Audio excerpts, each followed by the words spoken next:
Column نگاروں کے لکھے ہوئے کالم لے کر حاضر خدمت ہوں۔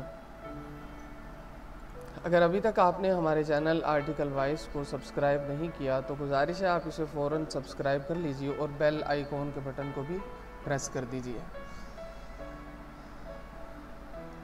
گزارش ہے روزنامہ جنگ کے آج کے آرٹیکل میں پہلا آرٹیکل ہے محترم انصار عباسی صاحب کا۔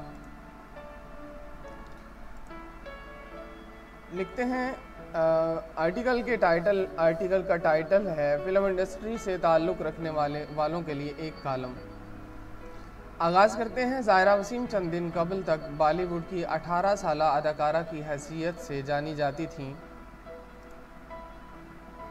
جنہوں نے عامر خان کی فلم دنگل سے چھوٹی عمر میں کام کر کے عالمی شہرت کمائی، لیکن اب انہوں نے اداکاری کی اس زندگی کو خیر آباد کہہ دیا جس کی چمک دمک نے بہت سوں کو اندھا کر رکھا ہے اور جو گمراہی کا بہت بڑا ذریعہ ہے۔ ظاہرہ وسیم نے 2 دن قبل سوشل میڈیا کے ذریعے یہ اعلان کیا کہ وہ بالی ووڈ اور فلم انڈسٹری کو خیر آباد کہہ رہی ہیں، کیونکہ فلم انڈسٹری میں کام کرنے کے باعث ان کا ایمان خطرے میں پڑ گیا اور ان کا اپنے اللہ سے رشتہ کمزور ہو گیا تھا۔ ظاہرہ وسیم نے اس اعلان کے ساتھ ہی سوشل میڈیا اکاؤنٹ سے اپنی تمام تصاویر بھی ہٹا دی۔ ظاہرہ نے یہ اعلان سوشل میڈیا اکاؤنٹس میں لکھے گئے اپنے ایک نوٹ کے ذریعے کیا۔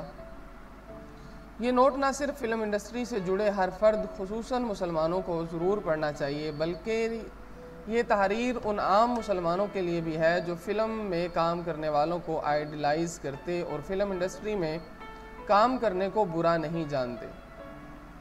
انگریزی میں لکھے اس نوٹ کا مکمل اردو ترجمہ تو اس کالم میں شائع کرنا ناممکن نہیں، لیکن اس کے کچھ حصوں کا مفہوم میں قارئین کرام کے پیش کر رہا ہوں۔ ظاہرہ لکھتی ہیں کہ جیسے ہی انہوں نے بالی ووڈ میں قدم رکھا، ان کی شہرت آسمانوں کو چھونے لگی، انہیں عوام میں بے پناہ توجہ ملنے لگی، ایسے لگنے لگا جیسے وہ بہت کامیاب انسان ہیں۔ انہیں نوجوانوں کے لیے رول ماڈل کے طور پر پیش کیا جانے لگا، لیکن 5 سال فلم انڈسٹری میں گزارنے کے بعد ظاہرہ نے کہا وہ تسلیم کرنا چاہتی ہیں کہ میں اس شہرت سے، اس کام سے خوش نہیں۔ وہ کہتی ہیں اس دوران انہیں احساس ہوا کہ اگرچہ وہ انڈسٹری میں زبردست طریقے سے فٹ ہو سکتی ہیں، لیکن حقیقت میں اس فلمی زندگی سے ان کا تعلق نہیں۔ وہ لکھتی ہیں کہ گو انہیں اس دوران بہت محبت ملی، لوگوں نے سپورٹ بھی کیا، ان کی حوصلہ افزائی بھی کی گئی، لیکن اس زندگی نے انہیں جہالت و گمراہی کے راستے پر ڈال دیا تھا، کیونکہ وہ غیر ارادی طور پر اپنے ایمان سے دور ہو رہی تھیں۔ وہ کہتی ہیں کہ ایک ایسا کام جو ایمان سے دوری کا سبب بنے، اس سے جڑے رہنے سے ان کا اپنے خدا سے تعلق خطرے میں پڑ گیا تھا۔ وہ لکھتی ہیں کہ اگرچہ میں اپنے آپ کو سمجھانے کی کوشش کرتی رہی کہ میں جو کر رہی ہوں وہ ٹھیک ہے اور اس کا مجھ پر کوئی برا اثر نہیں پڑ رہا، لیکن حقیقت میں میری زندگی سے برکت ختم ہو گئی تھی۔ میں یہ بھی سوچتی رہی کہ اگرچہ یہ کام ٹھیک نہیں، مگر میں مناسب وقت پر چھوڑ دوں گی۔ میں نے اپنے آپ کو ایک ایسی نازک پوزیشن میں لا کھڑا کیا جس کے سبب میرا سکون، ایمان اور میرا اپنے اللہ سے تعلق کمزور پڑ سکتا تھا۔ ظاہرہ کہتی ہیں کہ میں فرار کے راستے تلاش کرنے کی کوشش کرتی رہی، لیکن کبھی اطمینان نہ پا سکی کہ جو کر رہی ہوں وہ ٹھیک ہے، تا وقت یہ کہ میں نے فیصلہ کیا کہ اپنی کمزوری کا مقابلہ کرنے اور سچائی تک پہنچنے کے لیے قرآن پاک پڑھوں۔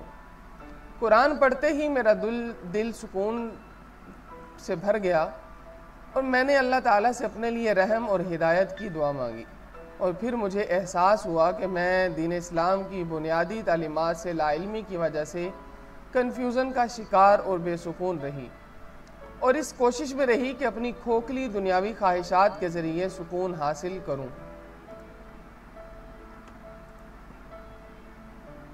قرآن و حدیث کے مختلف حوالے دینے کے بعد ظاہرہ وسیم لکھتی ہیں کہ وہ آج فلم انڈسٹری سے علیحدگی کا فیصلہ کر رہی ہیں۔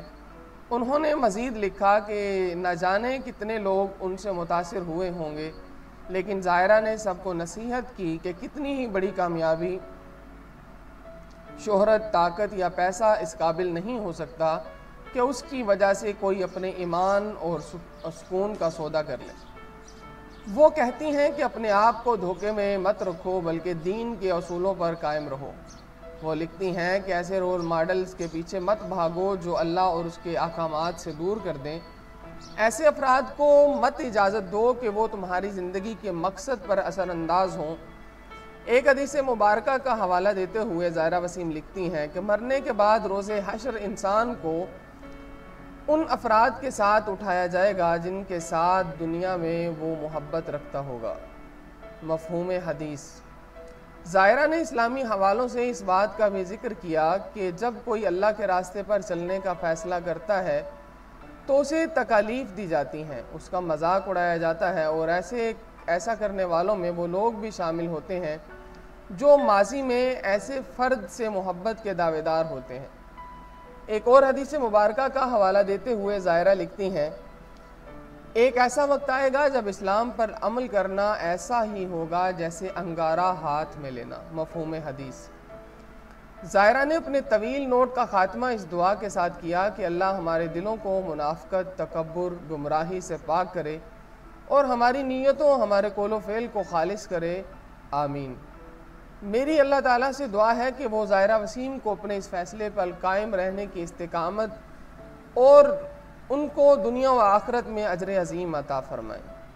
یہ تھا آج کا آرٹیکل محترم انصار عباسی صاحب کا فلم انڈسٹری سے تعلق رکھنے والوں کے لیے ایک کالم۔ اگر ابھی تک آپ نے ہمارے چینل آرٹیکل وائس کو سبسکرائب نہیں کیا تو فوراً کر لیجئے، کیونکہ اس چینل سے حاصل ہونے والی رقم یتیم، غریب اور مسکین بچوں کی تعلیمی کفالت پر خرچ کی جاتی ہے۔